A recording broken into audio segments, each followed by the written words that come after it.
Hello everyone, my name is Noora.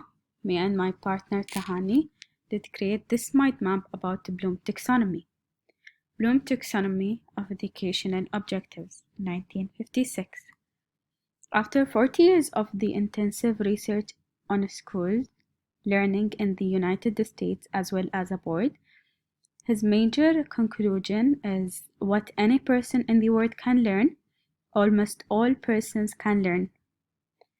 So he wrote the three types of learning.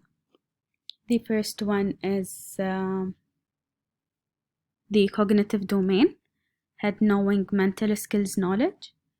The thinking, intelligence, abilities, information, organizing idea, evaluating information, and actions. The second one is psychomotor domain, hand doing, manual skills. Basic motor skills, physical movement, speech development, reading, readnesses, handwriting. The last one, the affective domain, heart, feeling, emotional growth, attitude. That had to do with the heart feeling. Bloom's taxonomy, model of classifying thinking according to 6 cognitive domains, and it's divided into 6 levels of learning. Each category of learning builds upon the other. The first order is remember, to recognize and recall facts or knowledge from a long time. The second order is understanding, means to summarize and explain.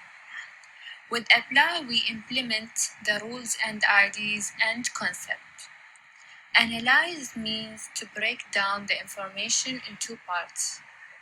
For evaluate, we judge the information or the ideas. Finally, create, we combine the parts to make a new whole and solve problems with a new solution. How to write a learning objective. Step 1.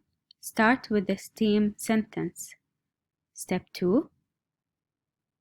Determine the learning outcome. Step 3. Consult the Bloom's wheel to select the appropriate level and verb. The last and the fourth step is write the verb and learning outcome into a statement that, when combined with the STEAM, forms a complete sentence. Thank you for listening.